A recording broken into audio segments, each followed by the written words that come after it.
हरे कृष्णा कृष्ण कृष्ण हरे हरे हरे राम राम राम हरे हरे। जय श्रील प्रभुपाद की जय। हरे कृष्णा। तो আমরা যে নরোত্তম বিলাস গ্রন্থ আমরা শ্রবণ করছিলাম, তাই না?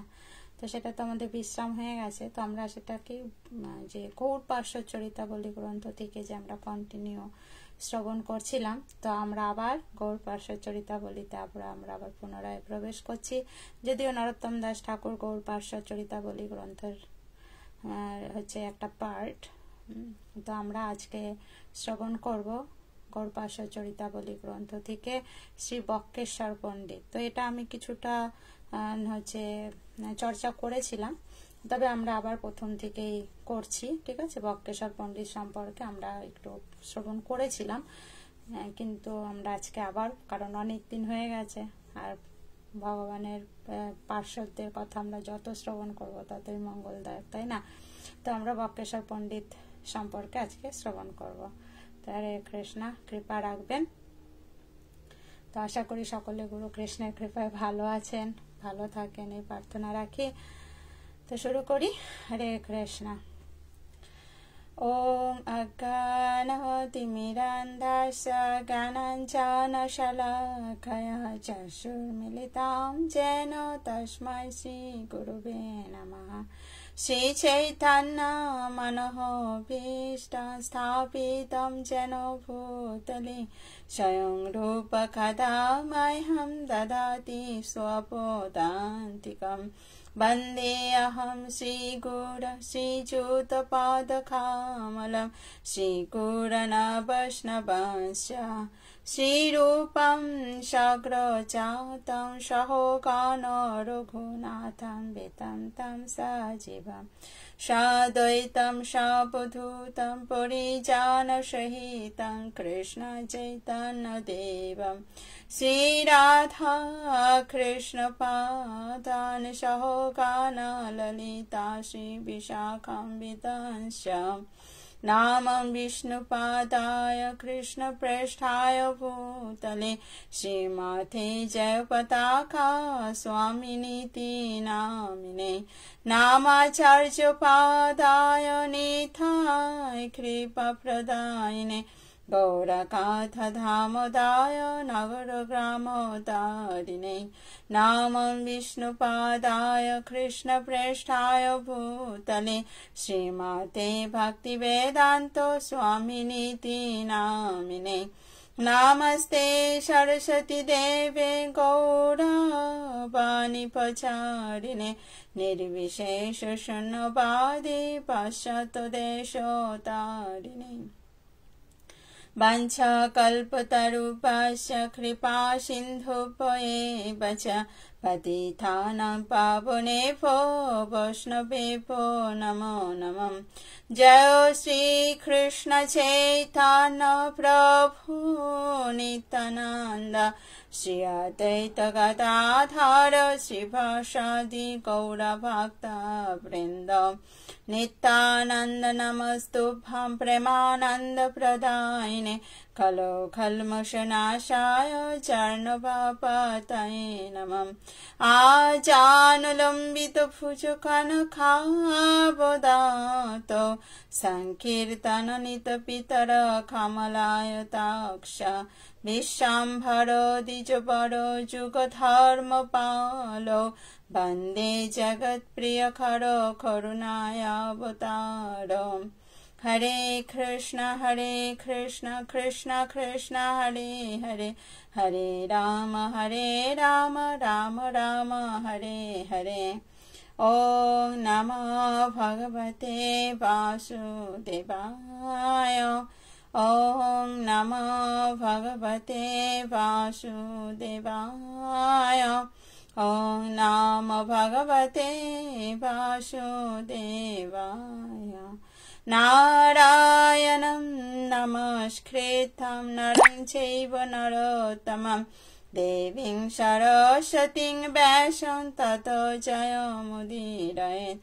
नष्टप्रायेषु अभद्रेषु नित्यं भवसेवया भगवतीरुत्तमौ श्लोके भक्तिर्भवति नैष्ठिके मुखां करति वाचलं पङ्गुलां गर्ति गिरिं यत्कृपातमहं वन्दे परमानन्दो माधवम् श्रीगुरुदीनतारिणं श्रीचैतन्य ईश्वरं हरिओं तत्सत्। पूर्वतनाचार्य वर्ग शिल प्रभुपाद गुरु महाराज श्रीपाद सुंदर नित्यानंद प्रभु एवं उपस्थित सकल भक्तवृंद श्रीरातुल चरण कमल আমার সশ্রদ্ধ प्रणाम।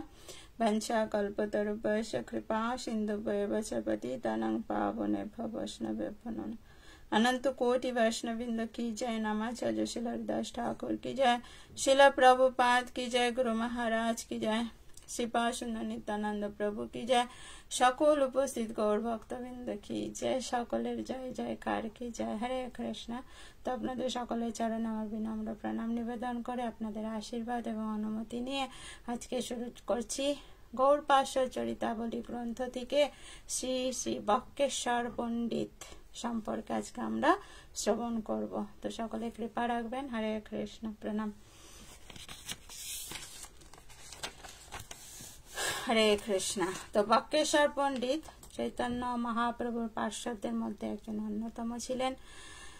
তো আমরা জানি তিনি খুব সুন্দর নৃত্য করতেন, তাই না? আর এত পরিমাণে নৃত্য করতেন যে তার মানে ঘন্টার পর ঘন্টা নয়, প্রহরের পর প্রহর নয়, দিনের পর দিন, তিনি 2 দিন ব্যাপী 3 দিন ব্যাপী এরকম এক নাগারে তিনি কীর্তনে নৃত্য করতে পারতেন, করতেন। তো তিনি হচ্ছেন কি তুঙ্গবিদ্যা, তুঙ্গবিদ্যা গোপীর হচ্ছে বক্কেশ্বর পণ্ডিত কৃষ্ণলীলাতে তিনি তুঙ্গবিদ্যা ছিলেন। তুঙ্গবিদ্যা হচ্ছে বাদ্যযন্ত্রে অত্যন্ত নিপুণ, তাই না? তো বক্কেশ্বর পণ্ডিত তিনি যেমন সুন্দর গান গাইতে পারতেন তেমন সুন্দর তিনি নৃত্য করতেন। তা তিনি জন্মগ্রহণ করেছিলেন হচ্ছে আষাঢ়ী কৃষ্ণ পঞ্চমী তিথিতে। তিনি আবির্ভূত হন এবং আষাঢ়ী শুক্লাষ্টমীতে তিনি অন্তর্ধান লীলায় প্রবেশ করেন। তা আসুন আমরা সকলে ধারাবাহিকভাবে লাইন বাই লাইন গৌড়পাদ চরিতাবলী গ্রন্থতে যেমন ভাবে রয়েছে আমরা সেটা শ্রবণ করি এবং সেখান থেকে আমরা শিক্ষা নেওয়ার চেষ্টা করব। হরে কৃষ্ণ। প্রণাম। তো শ্রী বক্কেশ্বর পণ্ডিত শ্রীমান মহাপ্রভু নবদ্বীপ লীলার সময় সন্ন্যাস গ্রহণান্তর পুরী গমনের সময় এবং পুরীতে অবস্থানের সময় শ্রী বক্কেশ্বর পণ্ডিত তার সঙ্গে ছিলেন। চৈতন্য মহাপ্রভু যখন সন্ন্যাস গ্রহণ করেছিলেন করে তিনি যখন নবদ্বীপ থেকে পুরীতে প্রস্থান করেছিলেন তো সেই সময় বক্কেশ্বর পণ্ডিত তার সঙ্গে ছিলেন। শ্রী বক্কেশ্বর পণ্ডিতের জন্মস্থান ত্রিবেণীর কাছে গুপিপাড়ায়। শ্রী বক্কেশ্বর পণ্ডিত নৃত্য করতে পারতেন।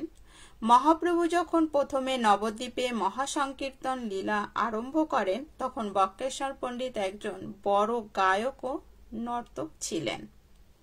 মহাপ্রভু যখন রামকেলিতে যান তখন বক্কেশ্বর পণ্ডিত তার সঙ্গে ছিলেন। বক্কেশ্বর পণ্ডিতের কৃপায় দেবানন্দ পণ্ডিত উদ্ধার লাভ করেন। আমরা চৈতন্য চরিতামৃতে 2 দিন আগেই শ্রবণ করছিলাম, তাই না? দেবানন্দ পণ্ডিত কার চরণে অপরাধ করেছিলেন? শ্রীবাস পণ্ডিতের চরণে, তাই না? তো এই দেবানন্দ পণ্ডিত যে শ্রীবাস পণ্ডিতের চরণে যে অপরাধ করেছিলেন তো সেটার থেকে করেছিলেন কে? এই বক্কেশ্বর পণ্ডিত। তো পূর্বে ভাগবত শাস্ত্রের অদ্বিতীয় অধ্যাপক বলে দেবানন্দ পণ্ডিতের খ্যাতি ছিল। তো পূর্বে ভাগবত শাস্ত্রের অদ্বিতীয় অধ্যাপক বলে দেবানন্দ পণ্ডিতের খ্যাতি ছিল। একদিন শ্রীবাস পণ্ডিত তার পাঠ শ্রবণ করতে যান এবং প্রেমে ক্রন্দন করতে থাকেন। সেই সময় দেবানন্দের কতিপয় অজ্ঞ ছাত্র পাঠ শ্রবণে বিঘ্ন হচ্ছে মনে করে শ্রীবাস পণ্ডিতকে গৃহের বাহিরে নিয়ে রেখে দেন। ভক্ত ভাগবতের প্রতি এইরূপ অবজ্ঞা স্বচক্ষে দেখেও দেবানন্দ পণ্ডিত কোনো প্রতিবাদ করেন নাই, তাই মহাভাগবত চরণে তার অপরাধ হয়। হ্যাঁ, তো দেবানন্দ পণ্ডিত কি অপরাধ করেছিলেন? না, তিনি ছিলেন ভাগবত প্রবক্তা, তা আবার কি অদ্বিতীয়। হ্যাঁ, তো তার মতন এরকম আর কেউ ছিলেন না, দ্বিতীয় কেউ ছিলেন না, এত তিনি ভালো ভাগবত প্রবক্তা ছিলেন। তো তিনি যখন ভাগবত পাঠ, মানে প্রত্যেক দিন ভাগবত পাঠ তিনি দিতেন, আর তার কাছে অর্থাৎ তার অনেক স্টুডেন্ট ছিল। তো একদিন শ্রীবাস পণ্ডিত সেই ভাগবত পাঠ শ্রবণ করতে করতে ভাবাবেগে তিনি ক্রন্দন করা শুরু করেন, কান্না করতে শুরু করেন। কৃষ্ণ লীলা শুনে তিনি কান্না করতে শুরু করেন। আর এই কান্না দেখে এই দেবানন্দ পণ্ডিতের যে শিষ্যবর্গরা অর্থাৎ স্টুডেন্টরা যারা ছিলেন, তাদের মধ্যে থেকে একজন এই শ্রীবাস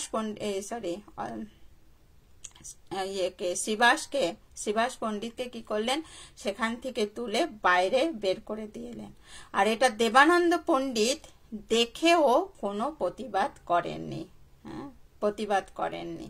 তো এই প্রতিবাদ না করাতে দেবানন্দ পণ্ডিত শ্রীবাস পণ্ডিতের চরণে অপরাধ হয়ে যায়। কারণ তিনি হচ্ছেন ভাগবত প্রবক্তা, আর তার সামনে তার স্টুডেন্ট শ্রীবাস পণ্ডিতের চরণে, তিনিও তো একজন মহাভাগবত, তাই না? তো তার চরণে অপরাধ করেছেন, আর সেটা তিনি চুপচাপ সহ্য করে, কিছু না বলে সহ্য করে নিয়েছেন বা কোনো প্রতিবাদ করেননি, তার জন্য তার চরণে অপরাধ হয়ে যায়, তাই না? অপরাধ হয়ে যায়। তো এর থেকে আমাদের জীবনে শিক্ষা, যে আমাদের এই যে বৈষ্ণব অপরাধ করব না মনে করে, আমরা হয়তো বৈষ্ণবদের কথা কিছু বললাম না, তাই না, যে না বাবা আমি কিছু বলবো না, আমার বৈষ্ণব অপরাধ হয়ে যাবে, শুধু এটাতেই বৈষ্ণব অপরাধ থেকে মুক্ত হতে পারবো না। আমরা কিন্তু যদি মুখ বন্ধ করে সহ্যও করি, দাঁড়িয়ে দাঁড়িয়ে যদি দেখি, মজা লুটি, তো এটাতেও আমাদের বৈষ্ণব অপরাধ নিতে হবে। তো ওর জন্য যেখানে বৈষ্ণব অপরাধ হচ্ছে, বৈষ্ণবদের কথাতে আমরা নিশেও কি বলে, যখন নরোত্তম বিলাস গ্রন্থ পড়ছিলাম সেখানেও আমরা দেখেছি, তাই না, বৈষ্ণব অপরাধের ফল কতটা ভয়ানক হয়। কুষ্ঠ হয়ে যায়, দেবানন্দ পণ্ডিতেরও হয়েছিল। তো সেখানেও কি হয়েছিল, যে বৈষ্ণব অপরাধ দেখেছে, বৈষ্ণব অপরাধ শুনেছে, প্রতিবাদ করেননি, তো তাতেও আমাদের বৈষ্ণব অপরাধের ফল নিতে হবে। তোর জন্য যেখানেই বৈষ্ণব অপরাধ হচ্ছে, বৈষ্ণব সম্পর্কে বিদ্বেষী কথা বলছে, হয় সেখানে দাঁড়িয়ে আমাদের প্রতিবাদ করতে হবে, আর যদি প্রতিবাদ করার মতন ক্ষমতা আমাদের না থাকে তাহলে ওখান থেকে প্রস্থান করতে হবে। আর তৃতীয়টা কি আছে, সেটা হচ্ছে মৃত্যুবরণ করতে হবে, যেটা সতী করেছিলেন, তাই না? সতী করেছিলেন যখন তার স্বামীর সম্পর্কে, অর্থাৎ মহাবৈষ্ণব, স্বামী নয় মহাবৈষ্ণবের সম্পর্কে, তাই না, শিবজির সম্পর্কে যখন দক্ষ যজ্ঞে তার সম্পর্কে খারাপ খারাপ কথা বলেছিলেন, অসম্মান করেছিলেন, সতী কি করেছিলেন, নিজের দেহকে তিনি বিসর্জন দিয়েছিলেন, তাই না? কারণ তার কাছে কোনো প্রতিবাদ করার মতন কোনো বাক্য ছিল না, তাই না? সেখান থেকে প্রস্থানও তিনি করতে পেরেছিলেন না। তো তিনি কি করেছিলেন, তৃতীয় যে তিনি দেহত্যাগ করেছিলেন।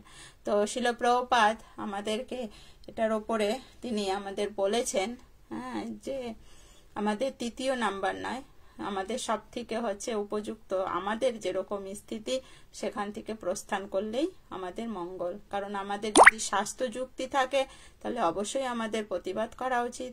যদি দেখা যায় যে না, তারা আমার থেকে অনেক সিনিয়ররা সেখানে রয়েছেন, সেখানে প্রতিবাদ করার মতন আমার যোগ্যতা নেই, তাহলে সেখান থেকে আমাদের শ্রী বিষ্ণু বলে প্রস্থান করলেই শ্রেয়, তাই না, শ্রেয়। তাই এখানে বলছেন, তাই মহাভাগবত চরণে তার অপরাধ হয়ে যায়। প্রতিবাদ না করলেও অপরাধ হবে কিন্তু।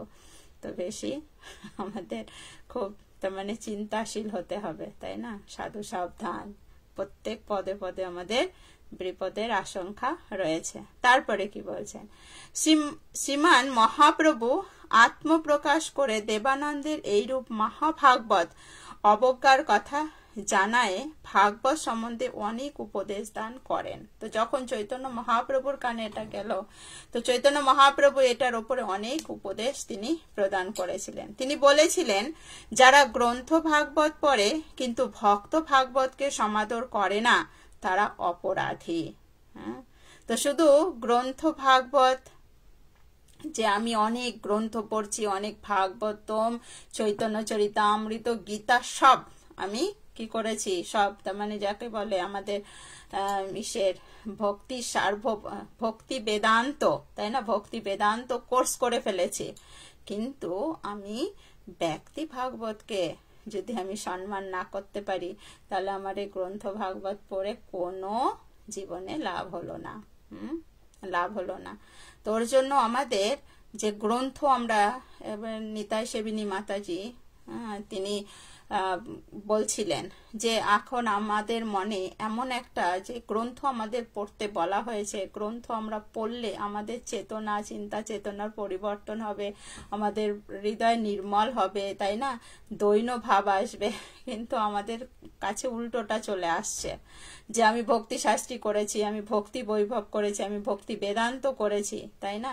তো এরকম করে আমাদের মধ্যে অহংকার পোষণ করছি আমরা, যে আমি অনেক বড় জ্ঞানী গুণী হয়ে গেছি। তো আমরা তখন কি করি, মাথা উঁচু করে চলছি, তাই না। সেখানে আমরা কাকে সম্মান দেব, কি করব, আমাকে সবাই সম্মান করুক, আমি অনেক কিছু শিখে গেছি, এরকম একটা আমাদের মধ্যে ভাব চলে আসছে। তো এটার দিকেও আমাদের খুব সতর্ক হতে হবে যে গ্রন্থ আমরা পড়েছি, তো গ্রন্থ পড়ে যে সার যদি আমরা হৃদয়ঙ্গম না করতে পারি, এই যে যেরকম আমরা নরোত্তম বিলাস গ্রন্থে, তারপরে কুন্তী দেবী শিখায়, তারপরে মুকুন্দমালা স্তোত্রে, আর প্রভুর সঙ্গে তো রয়েছেই, তাই না, ভাগবতম, চৈতন্য চরিতামৃত, তো সব জায়গাতে আমরা কি শিক্ষাটা পাচ্ছি, একে অপরকে কতটা সম্মান প্রদান করা, তাই না। পরীক্ষিত মহারাজের জীবনে এরকম হয়েছিল কি, অসম্মানের জন্য, তাই না। সে তার কাছে, ঋষির কাছে জল চেয়েছিলেন, জল দেননি দেখে তাকে অসম্মান করেছিলেন, তাই না। সেই অসম্মানের পরিণতি কি হয়েছে, তার মৃত্যু, তাই না, মৃত্যু। তো এই দিকগুলোর থেকে আমাদের জীবনের শিক্ষা যে আমরা শুধু পুঁথিগত বিদ্যা দিয়ে আমাদের জীবনে ভক্তি আমরা অর্জন করতে পারবো না। এগুলোর সার মর্ম, যে আচার্যগণরা আমাদের কি শিক্ষা দিতে চেয়েছেন, সেইটা আমাদের নিতে হবে। সেইভাবে যখন আমরা নিজেদেরকে পরিবর্তন করব, তাহলে বোঝা যাবে যে আমরা গ্রন্থ শ্রবণ করেছি, পড়েছি, তাই না, পড়েছি। তো ওর জন্য আমাদের এই যে গ্রন্থ আমরা পড়ছি, প্রত্যেক দিন পড়ছি, শুনছি, তো আমাদেরকে প্রত্যেক দিন বিচার করতে হবে যে আমি কি কাউকে অসম্মান করছি না তো, কাউকে হেয় করছি না তো, আমি ঠিক ঠিক রাস্তায় চলছি তো, তাই না, কতটা সম্মান করতে পারছি, কতটা বৈষ্ণবদেরকে করতে পারছি, সেটা আমাদেরকে সব সময় নোট ডাউন করতে লাগবে। কারণ মানে কেউ অনেক শাস্ত্র, এখানে যেহেতু ব্যক্তি ভাগবত যারা বলা হয়েছে, চৈতন্য মহাপ্রভু যেটা বলেছেন, যারা গ্রন্থ ভাগবত পড়ে কিন্তু ভক্ত ভাগবতকে সমাদর করে না, তাই না। তো আমরা ভাগবত পড়ি, চৈতন্য চরিতামৃত এগুলো করে কিন্তু আমাদের মধ্যে একটা সুপ্ত অহংকার এসে যায় যে আমি অনেক পড়েছি, ওরা কি পড়েছে, তাই না, এসে যায়। কারণ আমরা তো সবসময় ত্রিগুণের আন্ডারে কিনা, কখনো যখন শতগুণ আসে তখন দৈন্যভাব আসে, তাই না, আর শতগুণটা আসে যখন এই গ্রন্থের কাছে বসি, তখন ঈশ্বর দিয়ে আমি কি, আর যখন এই গ্রন্থ ভাগবতের কাছ থেকে উঠে যায়, তখন আমি আজকে ভাগবত পড়েছি, চৈতন্য চরিতামৃত, আজকে অনেক কিছু করে ফেলেছি, তাই না। তো তখন আমাদের মধ্যে রজগুণের প্রভাবে আমাদের মধ্যে কি চলে আসে, অহংকার চলে আসে, গর্ব চলে আসে। তো এগুলো থেকে আমাদেরকে খুব সাবধান থাকতে হবে। তাই চৈতন্য মহাপ্রভু বলেছেন, যারা গ্রন্থ ভাগবত পড়ে কিন্তু ভক্ত ভাগবতকে সমাদর করেন না, তারা অপরাধী, তারা অপরাধী। তো আমাদেরকে সব সময় বৈষ্ণবদেরকে সমাদর করতে হবে, সে যেরকমই হোক না কেন, সে জপ করছে, সে চার নিয়ম পালন করছে, যাই করুক না কেন, মনে করতে হবে আমার থেকে সে বেটার করছে, আমরা তো কুড়ে কুড়ে দোষটা বের করার চেষ্টা করি। ওই দীক্ষা নিয়েছে এই পালন করছে না, ওই দীক্ষা নিয়েছে। ভগবান বলেছেন না, এগুলো তোমার দেখার কোনো প্রয়োজন নেই। হ্যাঁ, আমার ভক্ত কি করছে না করছে সেগুলো আমি দেখবো বাবা, তুমি তোমারটা করো, তুমি কতটা কি করছো। তার জন্য আমাদের খুব সতর্ক থাকতে হবে। হ্যাঁ, খুব সতর্ক থাকতে হবে যে এখানে আমি শ্রবণ করছি, পাঠ করছি, পড়ছি, এই করছি, ওরা কি করছে, ওরা যেটা করছে ভগবান নোট ডাউন করবেন, আমাদের দেখার দরকার নেই। ঠিক আছে। তারপরে বলছেন শত শত কল্পেও ভাগবত পড়ে তারা প্রেম পাবে না। শুধু যে অপরাধী তা নয়, যদি শত শত কল্পেও সে ভাগবত পড়ে যায় তারপরেও সে প্রেম পাবে না। বোঝা গেল? খুব কিন্তু বড় স্টেটমেন্ট চৈতন্য মহাপ্রভু বলেছেন যে আমরা ভাগবত পড়ছি, চৈতন্য চরিতামৃত পড়ছি, হ্যাঁ, তারপরে গীতা পড়ছি, উপদেশামৃত পড়ছি, ব্রহ্মসংহিতা পড়ছি, অনেক শাস্ত্র, যত শাস্ত্র প্রভুপাদ দিয়েছেন সব শেষ করে ফেলেছি, কিন্তু ভক্তকে সম্মান করছি না, ভক্তকে সমাদর করছি না, তাই না, ভক্তের গুণগান গাইছি না, তাহলে কিন্তু এগুলো পড়ে আমরা যে উদ্দেশ্য কৃষ্ণ প্রেম লাভ করা সেটা কিন্তু আমাদের জীবনে মিলবে না। মিলবে না। তো এখন আমাদের নিজের কাছে নিজেকে কৃষ্ণ প্রেম পেতে চাই, নাকি কল্পে কল্পে পড়ে যাব আর গর্ববোধ করব আমি গীতা ভাগবত পড়েছি, গীতা ভাগবত পড়েছি, তাই না? তো এটা কিন্তু বড় একটা স্টেটমেন্ট আমাদের জন্য, বিশেষ করে আমার জন্য তো অবশ্যই। হ্যাঁ, তোর জন্য আমাদের এই ভাগবত, তাই বলছেন শত শত কল্প ভাগবত পড়ে তারা প্রেম পাবে না। ভক্ত ভাগবত ও গ্রন্থ ভাগবত অভিন্ন, অভিন্ন। তোর জন্য এই দুইজনকে আমাদের কখনো কম্পেয়ার করা যাবে না। ভক্তকেও আমাদের সমাদর করতে হবে, ভাগবত তো অবশ্যই। গ্রন্থ ভাগবত জানতে হলে অপ্রকটে ভক্ত ভাগবতের সেবা করতে হয়। তো যখন আমরা এই গ্রন্থ ভাগবত আমরা যদি হৃদয়ঙ্গম করতে চাই, তাহলে ভক্ত ভাগবতকে আমাদের সম্মান করতে হবে, শ্রদ্ধা করতে হবে, তার প্রতি আমাদের যদি এই শ্রদ্ধা বিশ্বাস ভক্তি নিয়ে যদি আমরা সেবা না করি, তাহলে পরে আমরা গ্রন্থ ভাগবতকে বুঝতে পারবো না, তাই না? যেমন পরীক্ষিত মহারাজ, তিনি সুখদেব গোস্বামীর সেবা করছেন। কি সেবা করছেন? মনোযোগ সহকারে শুনছেন তার কথা, শ্রদ্ধাবনত চিত্তে শুনছেন, তাই না? বারবার প্রশ্ন করছেন, আর পরীক্ষিত মহারাজ সুখদেব গোস্বামীকে উৎসাহ প্রদান করছেন, তাই না? এরপরে কি হলো, এরপরে কি হলো। দেখুন, আমরা শুনলে পরে হ্যাঁ বক্তা বলেই যাচ্ছেন, আমরা শুনেই যাচ্ছি, কোনো প্রশ্ন উঠাই না, তাই না? ওর জন্য কি হয়, যারা বলেন তারাও আর কোনো ইয়ে পায় না, হ্যাঁ, ওর জন্য টাইম বাই টাইম বন্ধ করে দেন।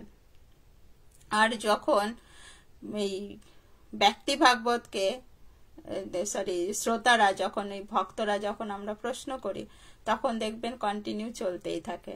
তো সুখদেব গোস্বামী যখন পরীক্ষিত মহারাজকে এই গ্রন্থ ভাগবত সম্বন্ধে যখন বলছিলেন, হ্যাঁ, তো কি তিনি বারবার করে কি প্রশ্ন তুলছিলেন, তাই না? এখন আমরা যেরকম দশম স্কন্ধে, তো সুখদেব গোস্বামী কি প্রশ্ন করেছেন, পরীক্ষিত মহারাজকে সুখদেব গোস্বামী কি প্রশ্ন করেছেন, যে এই যে একটা বছর, হ্যাঁ, যে অঘাসুর বধ হয়েছে, সে একটা বছর পরে কেন বলল, এখানে কি কারণ আছে, তাই না? কি কারণ আছে? কিন্তু আমরা ভাবুক, আমরা ভগবান চেয়েছেন তাই এরকম করেছে, থাক, এরপরে কি হলো, আমার তো আর অল্প সময় আছে, ঘড়ির দিকে তাকাবো, তাড়াতাড়ি করে এটা শেষ করতে পারলে হয়, দশম স্কন্ধ শেষ করতে পারলে হয়, তাই না? এরকম ভাবে আমরা শুনতে বসি। তোর জন্য আমরা কি করতে পারি না, বুঝতে পারি না। হ্যাঁ, এটা সেবা করা হয় না, আমাদের শুধু কি করা হচ্ছে, যেটাকে বলে মেনটেন করা, তাই না? মেনটেন করছি, প্রভু ক্লাস দিচ্ছেন বা ওই মহারাজ ক্লাস দিচ্ছেন, ক্লাসে বসতে হবে, বসলাম, ব্যাস 9টা বাজলো, শুধু বারবার ঘড়ির দিকে চোখ, হ্যাঁ, ঘড়ির দিকে চোখ, এখনো কেন শেষ হয় না, এখনো কেন শেষ হয় না। যেরকম গত কিছুদিন কি বারে আমি ভুলে গেলাম, শিবস্বামী গুরু মহারাজ তিনি ক্লাস দিচ্ছিলেন, তাই না, ক্লাস দিচ্ছিলেন। তো সে ক্লাস টাইম ওভার হয়ে গেছে, কিন্তু সব ভক্তরা প্রশ্ন করছিলেন। তো ওর জন্য কি মহারাজও খুব আনন্দ পাচ্ছিলেন যে সব ভক্তরা প্রশ্ন করছেন, আর ভক্তরাও খুব আনন্দ পাচ্ছিলেন। তো দুই পক্ষেই খুব আনন্দের একটা জায়গা হয়েছিল, আর প্রশ্ন আসছে, কথাও চলছে, তাই না, কথাও চলছে। ওর জন্য আমাদের এই সেবাটা করতে হবে। সেবা মানে এই না যে তাকে গিয়ে খাওয়াও রে, পড়াও রে, তাই না, এগুলো নয়। সেবা এটাও যে সে বলছেন সেটা আমরা কি হচ্ছে খুব মনোযোগ সহকারে শোনা, তাকে প্রশ্ন করা, তিনি যেটা আদেশ দিয়েছেন সেটা জীবনে পালন করা, এগুলো হচ্ছে বড় সেবা। বড় সেবা। তাই বলছেন ভক্ত ভাগবত ও গ্রন্থ ভাগবত অভিন্ন। গ্রন্থ ভাগবত জানতে হলে অপ্রকটে ভক্ত ভাগবতের সেবা করতে হয়। মহাপ্রভু দেবানন্দকে উপেক্ষা করলেন, কৃষ্ণ প্রেম প্রদান করলেন না। আমরা কি শুনেছিলাম, দেবানন্দ পণ্ডিত তিনি হচ্ছেন অদ্বিতীয় ভাগবত প্রবক্তা, তার মতন আর দ্বিতীয় কোনো কেউ নেই, এত ভালো তিনি ভাগবত পাঠ করতেন। শুধু এই একটা যে শ্রীবাস পণ্ডিত সেখানে নিয়ে তাকে অপমান করা হয়েছে, তিনি মুখ বন্ধ করেছিলেন, কিছু বলেননি, সব জলে, সব জলে। এত ভালো প্রবক্তা, এত তিনি পাঠ করেছেন, সব শেষ। তার জন্য চৈতন্য মহাপ্রভু তাকে কৃষ্ণ প্রেম প্রদান করেননি।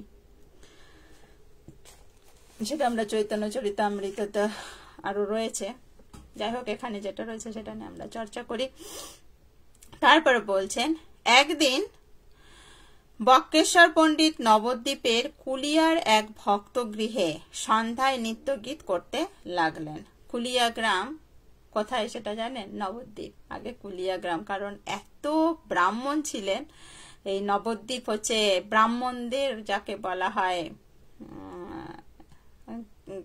কি বলে ওটাকে, কারখানা, তাই না, যেটা আমাদের প্রচলিত ভাষায় কারখানা, যে ওখানে একেবারে সকলে, মানে পুরো ভারতের মধ্যে এই নবদ্বীপ শহরটাই ছিল কুলীন ব্রাহ্মণদের আখড়া। এখানে সবাই কি করতে আসতেন?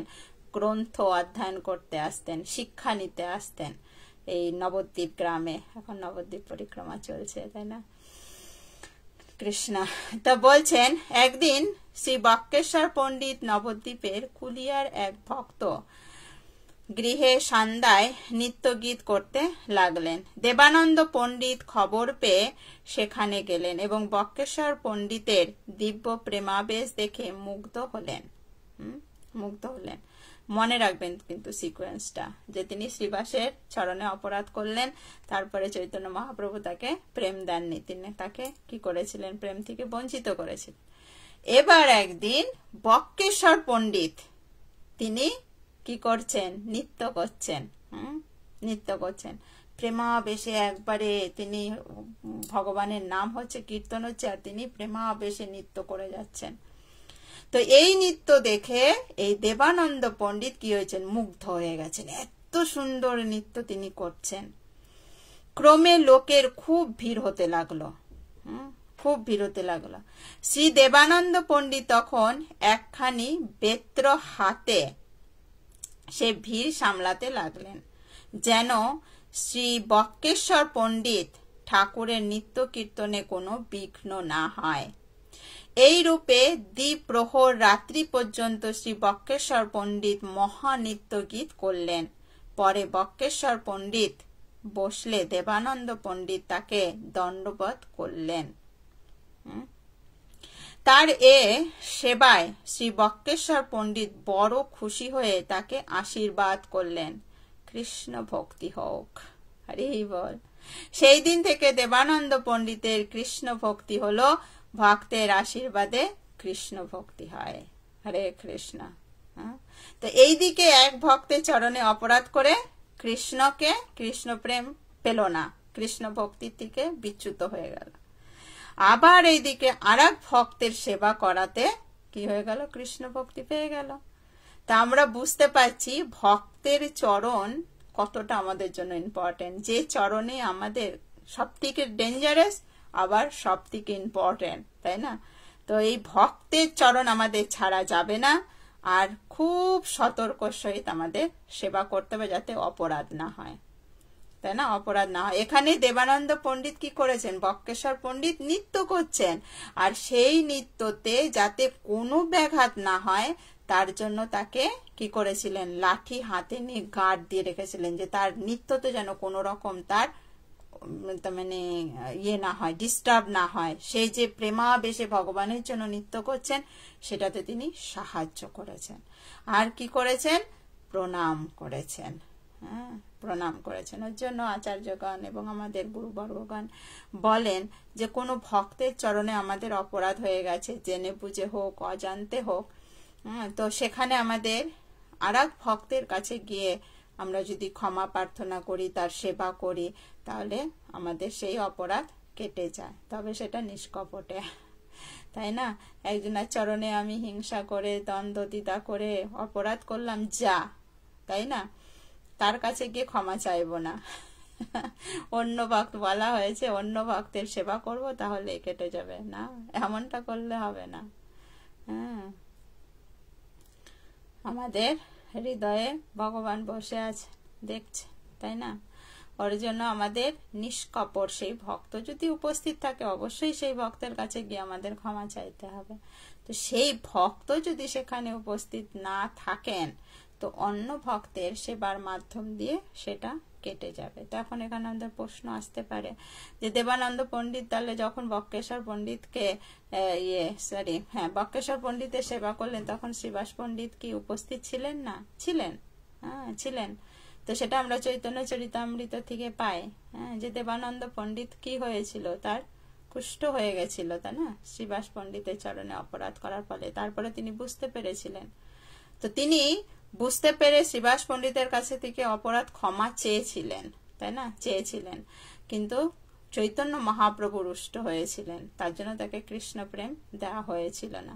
তো এখানে আবার চৈতন্য মহাপ্রভু সন্তুষ্ট হয়েছেন তার উপরে, কেন? তার ভক্তকে তিনি হেল্প করেছেন। তো আমরা শাস্ত্রে এটা বলা হয়েছে, তাই না, যে ভগবান এমন কৃপালু দয়ালু যে তার চরণে অপরাধ হলে ভগবান আমাদের তৎক্ষণাৎ ক্ষমা করে দেন। আবার ভগবানের ভক্ত এত দয়ালু, ভগবানের থেকেও বেশি কৃপালু দয়ালু হচ্ছেন ভগবানের ভক্ত। তো সেই ভক্ত কোনো অপরাধ নেন না, কিন্তু কৃষ্ণ তার ভক্তের চরণে কেউ অপরাধ করেছে সেটা নোট ডাউন করে রাখেন, নোট ডাউন করে রাখেন। ওর জন্য আমাদের খুব কেয়ারফুল থাকতে লাগবে। ভগবান আমাদেরকে সবসময় দেখতে চান যে আমরা কোনো প্রকার যেন কোনো ভক্তের চরণে অপরাধ না হয়ে যায়, ভক্তকে যাতে সদা সর্বদা আমরা সম্মান করি, প্রণাম করি, তাদের সেবা করি, তাই না? এটা আমাদেরকে খুব। আর এখান থেকে আরো একটা জিনিস আমরা দেখছি যে বক্রেশ্বর পণ্ডিত তিনি সংকীর্তনে নৃত্য করছেন আর দেবানন্দ পণ্ডিত সহায়তা করেছেন। তো এই যে এই জায়গাটা যে কেউ প্রচার করছে, কেউ কোনো অনুষ্ঠান করছে, আমি পারছি না, তাই না, আমি পারছি না, কিন্তু আর একজন করছে, তো তাকেও যদি আমরা হেল্প করি সেইটাতে সে যতটা না কৃপা পাবে আমরা তার থেকে ডবল পাবো, ডবল পাবো। ভগবান এইটা দেখে বেশি সন্তুষ্ট হয় যে সে তার যতটুকুনি ক্ষমতা আছে সেইটা দিয়ে সে সাহায্য করছে, তাই না, সাহায্য করছে। ওর জন্য আমাদের খুব খেয়াল রাখতে হবে যে আমরা কিভাবে ভক্তদের সেবা করতে পারি। এই যে আমরা যারা আমরা প্রত্যেক দিন শিল প্রভুপাদ গুরু মহারাজ এবং চৈতন্য মহাপ্রভুর কৃপায় আমরা যে গ্রন্থ অধ্যয়ন করছি, শ্রবণ করছি অনলাইনের মাধ্যম দিয়ে, তাই না, প্রভুর সঙ্গে বসে বসে, তো এইটা আমরা শুধু ভাবি যে হয়তো আমরা প্রভুকে কি করে কি না কোনো প্রণামী দিয়ে, কোনো বস্ত্র দিয়ে, কোনো খাবার দিয়ে, কোনো এইটা দিয়ে ওইটা দিয়ে সেবা করব, তাই না, তাহলে সেবা হয়ে যাবে।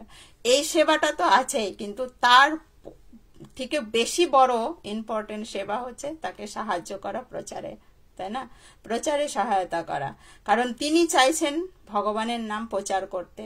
আর এইটাতে যারা আমরা বেশি করে তাকে সহায়তা করব তারা বেশি কৃপা পাবো, তাই না? তো এখন আমাদের প্রশ্ন আসতে পারে, তাহলে কি করে করব আমরা প্রচারে সহায়তা? প্রভু তো থাকেন বৃন্দাবনে, আমরা তো থাকি আমাদের ঘরে, তো আমরা কি করে সহায়তা করব?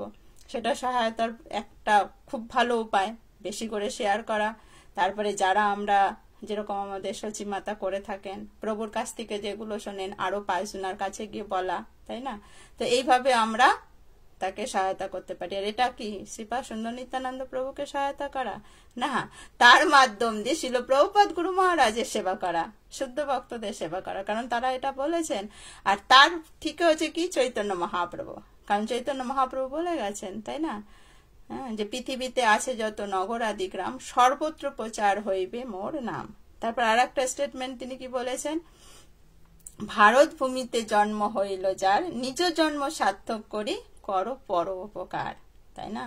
তো এই স্টেটমেন্টগুলো আমাদের শুধু মুখে তোতার বলির মতন না আউড়ে আমাদের জীবনে যাতে পালন করতে পারি, সেই প্রচেষ্টা আমাদের করতে হবে। ওর জন্য যে যেখান থেকেই আমরা শ্রবণ করছি, তাই না, যে যেখান থেকে আমরা শ্রবণ করছি, আমাদের চেষ্টা করতে হবে বেশি করে এটা কি করে প্রচার করা যায়, তাই না? প্রচার করা যায়, তাকে কি করে সহায়তা করা যায়, তাহলে কৃষ্ণ আমাদের উপরে অত্যন্ত অত্যন্ত প্রসন্ন হবেন, আর তার মাধ্যম দিয়ে আমরা কৃষ্ণ ভক্তি লাভ করতে পারবো, কৃষ্ণ প্রেম লাভ করতে পারবো। তো আজকে এই পর্যন্তই থাকি। আমি ভেবেছিলাম হয়তো পুরোটাই করতে পারবো, কিন্তু অনেক কথা আছে, তার একটা পর্ব লেগে যাবে। তো আজকে আমরা এই পর্যন্তই থাকি। সকলকে অসংখ্য অসংখ্য ধন্যবাদ এবং প্রণাম। তো আজকের চর্চার থেকে আমরা এটা জানতে পারলাম যে ভক্ত চরণে অপরাধ করা কতটা মারাত্মক, তার মানে অসম্মান করা বা চুপ করে থাকা। আর একটা আমরা শিক্ষা পেলাম যে ভগবানের ভক্তকে ভগবানের নাম সংকীর্তনে, ভগবানের কথা প্রচারে হেল্প করলেও আমরা কতটা লাভবান হতে পারি, তাই না? তো এই বলে আজকে আমাদের গৌড়পাশ চরিতাবলী এখানেই বিশ্রাম। আগামীতে পরের থেকে আমরা শ্রবণ করব।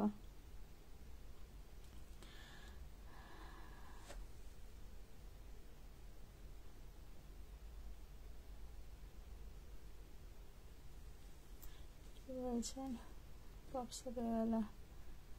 ঝর্ণা বিশ্বাস মাধ্যমে, হরে কৃষ্ণ, প্রণাম, কৃপা করবেন যেন আপনাদের চরণ ছায়, প্রণাম, ধন্যবাদ আপনাকে, আপনার চরণে আমার প্রণাম। আমি একটু প্রণামই দিতে চাই, কিন্তু ভয় লাগে কি করে বলবো। হরে কৃষ্ণ, প্রণাম। এটা প্রভুকে আপনি প্রণামী প্রভুর দিতে পারেন, সেটা হচ্ছে প্রভুর যে নাম্বার আছে সেটাতে গুগল পে আছে আই থিঙ্ক, তো এইভাবে আপনি প্রভুকে প্রণামী দিতে পারেন। হরে কৃষ্ণ মাতাজি, তাহলে নবীন ভক্ত যদি না জেনে কোনো অপরাধ করে এবং ক্ষমা চায়, কিন্তু সে ভক্ত বারবার তার দোষ ধরে, তাহলে কি করব? তার নবীন ভক্ত যদি না জেনে কোনো অপরাধ করে এবং ক্ষমা চায়, কিন্তু সে ভক্ত বারবার তার দোষ ধরে, তাহলে কি করব? খুব ভালো প্রশ্ন, খুব ইম্পর্টেন্ট প্রশ্ন। আমার চাওয়া হচ্ছে ক্ষমা চাইতে হবে। আমাদের এই ভক্তি জীবনটা হচ্ছে অন্য দিকে নয়, নিজের দিকে দেখতে লাগবে, ঠিক আছে? তো অনেক সময় এরকমটা আমাদের প্র্যাকটিক্যাল জীবনে হয় যে আমি ভুল করেছি, সে ভক্তের কাছে ক্ষমা চাইছি, তাই না? এরকমটা হয় যে ক্ষমা চাইছি, তো সে হয়তো বলে ঠিক আছে ঠিক আছে বললো, কিন্তু সে আবার শুধু ভুল ধরতে থাকে, এইটা ভুল হয়েছে ওইটা ভুল হয়েছে, তাই না? কিন্তু সে ভক্ত বারবার তার দোষ ধরে, তাহলে কি করব? তো সেই পরিপ্রেক্ষিতে আমি যাতে ভুল না করি, তাই না? আমি ভুল করছি না, কিন্তু সেই ভক্ত যদি আমার দোষটা দেখতেই থাকে, সেটা কৃষ্ণ দেখবে। আমাদের সবসময় নিজের কাছে ক্লিয়ার থাকতে লাগবে। যেরকম অনেক ক্ষেত্রে এরকম হয়, কারণ আমাদের বুঝতে হবে ভক্তরা হচ্ছে আমাদের সম্মানীয়, তাই না? ভক্তরা আমাদের সম্মানীয়, আমার থেকে শ্রদ্ধাবান, আমি সবার থেকে নিকৃষ্ট। চৈতন্য মহাপ্রভু যিনি বলতে পারেন আমি হচ্ছি ব্রাহ্মণ নই, ক্ষত্রিয় নই, আমি সন্ন্যাস নই, আমি এই নেই ওই নেই, আমি হচ্ছে কি গোপীদের দাস অনু দাস অনু দাসের দাস। তো তার পদবী যদি এই হয়, তাহলে আমরা কোথায় আছি? সেই প্রভুর ওই গল্পের মতন, তাই না? 5 লাখ টাকা আর আমার 500 টাকা, আমি তো নাই। তাই না? তো ওটা মনে করে আমাদের পদবিটা ওরকম লাগানোর চেষ্টা, জানি এটা খুব হার্ড, তাই না? খুব হার্ড, বাট আমাদের এটাই লাগাতে হবে যে আমার দোষ ধরছে, নিশ্চয়ই আমি দোষ করেছি। তো তারপরে যদি দেখা যাচ্ছে আমার বিচারে আমি দোষ করিনি, তার বিচারে আমি দোষ করেছি, তাই না? কারণ আমাদের এক একজনের দৃষ্টিভঙ্গি এক এক রকমের। তো সেই ক্ষেত্রে কৃষ্ণ, হ্যাঁ, ভগবান, আমি তো এই করেছি, আমার কাছে মনে তো হচ্ছে আমি দোষ করিনি, হয়তো আমার দোষ আছে, তাই সেই ভক্ত দোষ দেখছে, তো আমার জন্য এটা আমি শুধরাতে পারি, তাই না? শুধরাতে পারি, তো তুমি দেখো, ব্যাস। সে দেখতে থাকুক আমার বারবার। আর এটা মনে রাখতে হবে, কোনো ভক্ত আমার বারবার করে দোষ ধরছেন মানে এটা কৃষ্ণ আমাকে কি করছেন, শুধরানোর চেষ্টা করছেন। তো আমাদেরকে এইভাবে নিজেদেরকে শিক্ষা নিতে হবে। এই জিনিসগুলো আর একটা ক্ষেত্রেও আমাদের আসে, আমরা যখন নিজেদেরকে পারফেক্ট মনে করি তখন মনে হয় যে আমার দোষ ধরছে, আমার দোষ ধরছে, হ্যাঁ। কিন্তু যখন আমাদের মনে হবে যে আমি পারফেক্ট নই, আমাকে শিখতে হবে, আমাকে জানতে হবে, তো তখন কেউ আমাদের দোষ ধরলে তখন আমরা ওই দোষ দেখে যে আমি তো দোষ করিনি এটা আসবে না, তখন আমাদের আসবে কি যে না, আমাকে শিখতে হবে, নিশ্চয়ই আমার কোনো একটা ইয়ে হয়েছে, তো ঠিক আছে, এই জিনিসটা তাহলে আমার হয়তো ভুল হয়েছে বা কিছু, তো তার সঙ্গে প্রভু বা মাতাজি কোন জিনিসটা আমার ভুল হয়েছে যদি একটু ধরিয়ে দেন, তাহলে আমি শুধরাতে পারি, তাই না? শুধরাতে পারি। তো এরকম করে আমাদের নিজেদেরকে তৈরি করতে হবে। কিন্তু আমাদের একটা, বিশেষ করে আমার, কেউ দোষ ধরলে পরে আমি শুধু আমি তো দোষ করিনি, তাই না? তো এগুলো আসে আমাদের সুপ্ত সুপ্ত অহংকার থেকে। আমরা সবসময় নিজেকে পারফেক্ট মনে করি যে আমি যেটা করেছি এটাই ঠিক, অন্য যেটা করছে এটা ভুল। তো ঠিক আছে মাতাজি, হরে কৃষ্ণ, প্রণাম। তো এই প্রশ্নটা আপনি প্রভুর কাছেও রাখতে পারেন, কারণ প্রভু হয়তো আরো আমাদেরকে গাইড করতে পারবেন। খুব সুন্দর প্রশ্ন, এটা আমাদের প্র্যাকটিক্যাল প্রশ্ন যেটা আমাদের হয়ে থাকে, তাই না? ধন্যবাদ।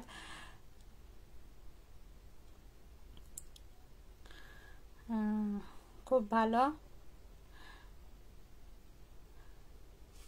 রূপমোহিনী মাতাজি নিজেও শোনেন, অন্যর কাছে অনেক শেয়ার করেন, ধন্যবাদ আপনাকে। সবাইকে আমাদের একটা প্রচেষ্টা রাখতে লাগবে যে আমি প্রত্যেক দিন ক্লাসগুলো শুনছি, লাইক করি, শেয়ার করি, তো এটাতে অন্যের আরো ভালো হবে, এই জিনিসটা সকলের কাছে পৌঁছাবে, এই মনে করে আমাদের করা উচিত।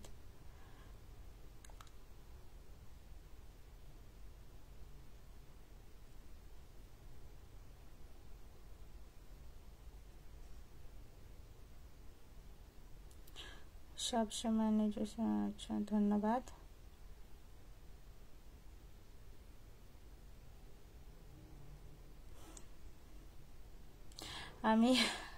আমি হচ্ছে শ্রীকৃষ্ণ প্রভু, ধন্যবাদ, প্রণাম। হ্যাঁ, প্রভু মায়াপুরে আছেন, আমি মায়ার জগতে আছি। আমি মায়াপুরে নেই, আমি অস্ট্রেলিয়াতে এসেছি। অনেক ব্যস্ত থাকে তাই ফোন করতে সাহস পাই না, কৃপা করে বললেন আপনি একটু কখন করব ফোন। প্রভু অনেক ব্যস্ত থাকে, ফোন করতে সাহস পাই না। ভয়েস মেসেজ রাখুন, ভয়েস মেসেজ রাখুন, তাহলে পরে প্রভুকে ভয়েস মেসেজে, প্রভু আমি একটু কথা বলতে চাই, আপনি যখন ফাঁকা থাকবেন প্লিজ আমাকে একটুখানি যদি আপনি কল করেন, তো এইভাবে ভয়েস মেসেজ রাখুন, প্রভু ফাঁকা হলে আপনাকে ফোন করবে, যেটা করে থাকেন সমস্ত ভক্তদের সঙ্গে। আজকে ক্লাসটা খুব সুন্দর লাগলো, ধন্যবাদ আপনাদের সকলকে। তো ঠিক আছে, প্রশ্ন রাখার জন্য অসংখ্য অসংখ্য ধন্যবাদ। ওম নমো ভগবতে বাসুদেবায়। এটাতে আমি নিজেকেও অনেক সময় কারেকশন করতে পারি প্রশ্ন রাখলে, তো এভাবে আপনারা প্রশ্ন রাখবেন, আশা রাখবো, তো যাতে আমি নিজেকে নিজে কারেকশন করতে পারি আপনাদের প্রশ্নের মাধ্যম দিয়ে, গ্রন্থ ভাগবতের মাধ্যম দিয়ে, তাই না? কারণ গ্রন্থের মধ্যে সমস্ত কিছু রয়েছে, আর যখন ভক্তদের সেটার উপরে কৃপা হয় তো সেটার থেকে আমরা আরো বেশি কৃপা পাই, তাই না? তো ঠিক আছে, আজকে এই পর্যন্তই। আমরা আগামী পর্বের থেকে এরপরে আবার শ্রবণ করব। তো আজকের চর্চায় কোনো রকম যদি ভুল ত্রুটি হয়ে থাকে, বলে থাকি, সমস্ত কিছুর জন্য ক্ষমা প্রার্থনা করছি। তো ক্ষমা করবেন। আর ইউটিউব লাইভ হয়তো 2-4 দিন একটু অসুবিধা হবে, আমি বুঝতে পারছি। আমি শুধু এখন ফেসবুকে দেবো, দেখি ইউটিউবে দেখি আগামীকাল কি হয়, কারণ আজকেই এসেছি আমি। তো দেখি 2-1 দিনের মধ্যে হয়তো সব সেটিং হবে। তো ঠিক আছে, হরে কৃষ্ণ। আমি কুয়েত থেকে, তো আপনার কথা শুনে কিছু উপদেশ দেন, কিভাবে ভক্তি করতে পারি? শ্রবণ করে, প্রভু যেটা বলেন, শাস্ত্র যেটা বলেন, যত আমরা শ্রবণ করব, আমাদের পঞ্চাঙ্গ ভক্তির মধ্যে শ্রবণ হচ্ছে প্রধান, তাই না? তো যত আমরা শ্রবণ করব, সেটাকে নিজের জীবনে পালন করব, ততই আমাদের ভক্তি বাড়তে থাকবে। ততই ভক্তি বাড়তে থাকবে। তো যত আমরা আচার করব, নিষ্ঠা করে শাস্ত্র শ্রবণ করা, তারপরে এই যে আমাদের যে নিয়মগুলো আছে, সাধনা ভক্তি, এগুলো যত আমরা পারফেক্টলি করার চেষ্টা করব, ততই আমাদের ভক্তি। আর বিশেষ করে শ্রবণে আমরা যেটা শুনছি সেটা নিজের জীবনে পালন করতে হবে, তাহলে আমরা ভক্তিতে উন্নতি করতে পারবো। কিন্তু আমাদের এই যে এখানে কয়েকটা পোকা আছে, যখন শুনি তখন পোকাগুলো শান্ত থাকে, না এটা করতে হবে, এটা করতে হবে। আর যখনই ওষুধের কাছ থেকে একটু দূরে যাওয়া হয়, তখন পোকাগুলো না এখনো সময় হয়নি, এই করতে হবে, ওই করতে হবে, তাই না? শাস্ত্র তো বলেছে হ্যাঁ করতে হবে, কিন্তু এখন তো এটা করতে হবে, তার জন্য আমরা আগাতে পারি না, তাই না? যেরকম আমার দশা দেখুন, আমরা জানি গৌর পূর্ণিমাতে কত ভক্তদের সমাগম, তাই না? মায়াপুর ধামে নবদ্বীপ পরিক্রমা হচ্ছে, চারিদিকে ভগবানের কথা, হরিনাম, ভক্ত সঙ্গ, এর থেকে ভালো মুহূর্ত আর হয় না জীবনে, তাই না? গ্রন্থ পড়ে আমরা যেটা পাই, সাধু সঙ্গ সর্বষষ্ঠে কয়, লোভ মাত্র সাধু সঙ্গে সর্বসিদ্ধি হয়। সেই সাধু সঙ্গের থেকে দেখুন, টাকা খরচা করে এসেছি মায়ার দেশে, কি দায়িত্ব কর্তব্য পালনের জন্য। তা ওর জন্য ভক্তিতে উন্নতি হয় না, তাই না? হয় না। তোর জন্য যখনই আমরা এই শাস্ত্রের কথা জীবনে পালন করব, তখনই ভক্তিতে উন্নতি করতে পারবো। ঠিক আছে? হরে কৃষ্ণ। তো কৃপা রাখবেন। হরে কৃষ্ণ। আজকের চর্চায় যদি কোনো ভুল ত্রুটি হয়ে থাকে, বলে থাকি, সমস্ত কিছুর জন্য ক্ষমা প্রার্থনা করছি এবং কৃপা আশীর্বাদ প্রার্থনা করি যে আপনাদের সঙ্গে বসে যে শ্রবণ কীর্তনে যুক্ত রয়েছে, এটা যেন আমি জন্ম জন্মান্তর ধরে থাকতে পারি এবং যেগুলো শিক্ষা পাচ্ছি নিজের জীবনে যেন পালন করতে পারি। এই আশীর্বাদ প্রার্থনা করে আজকে আমাদের গৌর পাশা চরিতাবলী এখানে বিশ্রাম। বাঞ্ছা কল্পতরুভ্যশ্চ কৃপা সিন্ধুভ্যেব চ পতিতানাং পাবনেভ্যো বৈষ্ণবেভ্যো নমঃ। अनंत कोटि वैष्णववृंद की जय। नमाचार्य श्री हरिदास ठाकुर की जय। श्रील प्रभुपाद गुरु महाराज की जय। श्री सुंदर नित्यानंद प्रभु की जय। সকল উপস্থিত গৌর ভক্তবৃন্দ কি জয়। সকলের জয় জয়কার কি জয়। হরে কৃষ্ণ। তো সকলে ভালো থাকবেন, দেখা হবে আগামী পর্বে। আর যদি ভালো লাগে প্লিজ একটু বেশি করে শেয়ার করার চেষ্টা করবেন। হরি বল। जय श्रील प्रभुपाद की जय। गौर पाशा चरितावली ग्रंथ की जय। बक्केश्वर पंडित की जय। সকল আচার্য বৃন্দ কি জয়। হরে কৃষ্ণ। প্রণাম। তো যে আমিও খুব মিস করছি, মায়াপুরে গিয়েও পরিক্রমায় যেতে পারলাম না। রূপমোহিনী মাতাজি, এটা আপনি কতটা আফসোস করছেন আমি জানি না, কিন্তু আমি ভীষণ ভীষণ ভীষণ আফসোস করছি যে মাতাজি এটা কি করলেন। মাতাজি এটা কি করলেন, এত সুন্দর সুযোগ কি করে। যাই হোক, এটাতে হয়তো আপনি কষ্ট পাবেন, কিন্তু কষ্ট নেবেন না মাতাজি। এভাবে আমরাই ভুল করি। হ্যাঁ, আমরা এর জন্য এগুলো এক একটার থেকে আমাদের শিক্ষা, যেইভাবে আমাদের মাইন্ড মায়াতে ঘুরিয়ে ফেলে, কোনটার প্রতি আমরা আসক্তি, তাই না? বাইরে ছেলে ঢাকা সিটিতে পড়ার সুযোগ পেয়েছে। আসলে হরি বল, খুব ভালো। পদ্মা বণিক মাতাজি ভাইয়ের ছেলে, খুব ভালো। সে ভালো করে পড়াশোনা করুক, আর সেই পড়াশোনা যেন ভক্তিতে কাজে লাগায়, এটাই আমরা প্রার্থনা রাখি, তাই না? তো ঠিক আছে, হরে কৃষ্ণ, অনেক কথা হলো। হরি বল, খুব ভালো লাগলো। সারাদিন খুব ইয়ে লাগছিল, খুব মিস করছিলাম। তো যাই হোক, পৌঁছালাম। তারপরে এসে একটু স্নান আদি সেরে আবার গোপীনাথ ধামে, যেটা আমার এখানের প্রাণের জায়গা। কারণ পড়তে গোপীনাথ ধাম হচ্ছে, যাকে আমার মতে বলে বা আমার অনুভব হয়, এটা হচ্ছে বৃন্দাবন ধাম থেকে অভিন্ন আমার মনে হয়। কারণ এখানে গেলে মনে হয় যেন বৃন্দাবনে আছি, এত সুন্দর পরিবেশ। আর গুরুজন প্রভু বিশেষ করে এখানে আছেন, যিনি প্রভুপাদের শিষ্য, আর মাতা জগত্তারিণী তো সবসময় থাকেন। তো এসেছি, তো আসার পরে আমার প্রভু বললেন যে আজকে ওখানে জয় রাধা কীর্তনের জন্য যাবে, তুমি কি যাবে? আমি যেই সুযোগকে ছাড়ে বলছে সারাদিন তো ইয়ে করে জার্নি করে এসেছো, তাহলে থাক, নাহলে তোমরা ঘরে থাকো, আমি ওকে নিয়ে যাই। আমি না যাই, নাহলে আমি সন্ধ্যার দিকে ভেবেছিলাম ক্লাসটা দেব। তো যাই হোক, তো ওখানে গিয়েছিলাম মাতাজির সঙ্গে, গুরুজন প্রভুর কাছ থেকে একটু প্রণাম নিয়ে আশীর্বাদ নিয়ে এলাম। তারপরে ঘরে এসে আমি যে তাহলে এবার একটু গৌর পার্শ্বদ নিয়ে বসি। ঠিক আছে, কৃপা রাখবেন। হরে কৃষ্ণ। জয় শিল প্রভুপাদ কি জয়। হরি বল।